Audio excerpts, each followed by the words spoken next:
All right, so we're diving deep today into the career of Kylian Mbappé. Sounds exciting. It is. It is. We've got a ton of info here to go through about him, trying to pull out the really fascinating parts of his journey so far. Okay, great. So, Mbappé, born December 20th, 1998, in Paris. Paris, okay. Yeah. And now, of course, he's a forward for Real Madrid, but Right. he's widely considered one of the best players in the world. Famous for that speed, that incredible attacking ability. Yeah, makes sense.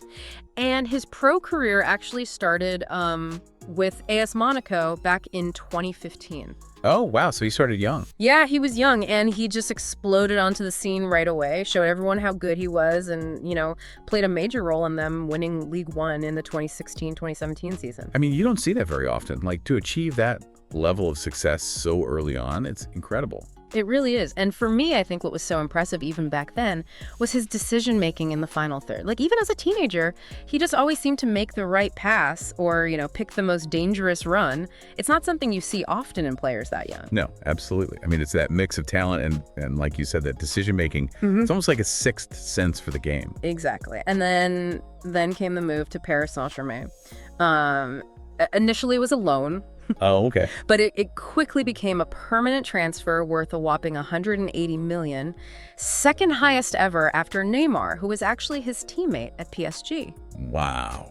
I mean, that's a statement right there, about what they thought of his potential. Absolutely. And the trophies at PSG, they kept piling up.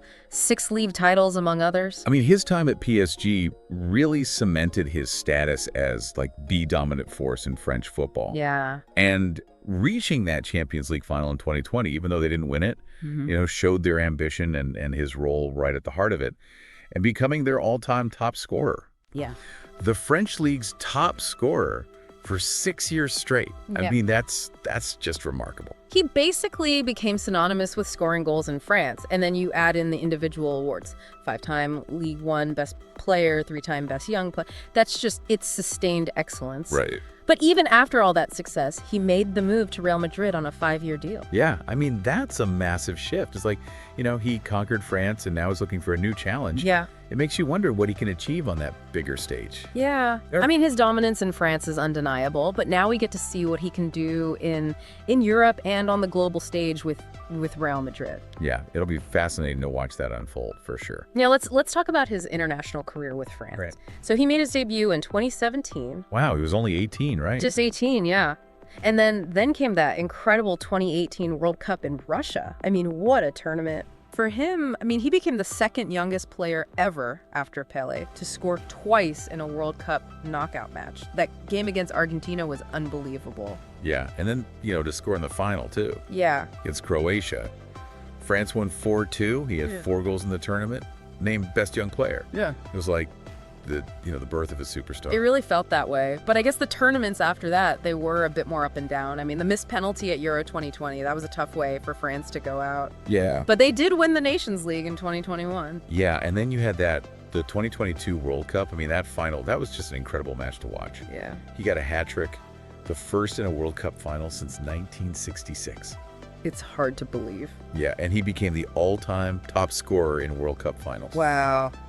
And even though France lost on penalties to Argentina, finishing as the tournament's top scorer with 8 goals, that's just an insane achievement. Absolutely insane. And then, after that, he was appointed captain of the French national team. I mean, that just underlines his leadership role. Totally. But I guess Euro 2024, that was a different story. With the injuries, the broken nose, it wasn't his tournament. Yeah, I mean, it's interesting how, even the best athletes in the world, they have to face those moments of adversity. It's all part of the journey. It's all part of it. Now, away from the pitch, Mbappe's influence is huge. Oh, yeah. Incredibly popular. I mean, he's got a massive social media following, especially in France, and he's one of the highest paid players in the world. Countless ads, he supports various charities, and get this, he's also the majority shareholder of Stade Malherbe Kind through his investment fund. Wow, I didn't know that. So he's not just playing the game, he's getting involved in the business side of it too. Exactly. Yeah. It's interesting to see these top players becoming more and more involved in the wider football ecosystem. Definitely. It's like a whole new dimension to their careers. So, to sum it all up, from those early breakthroughs at Monaco, to just dominating at PSG, becoming a World Cup winner, and then a top scorer in another World Cup.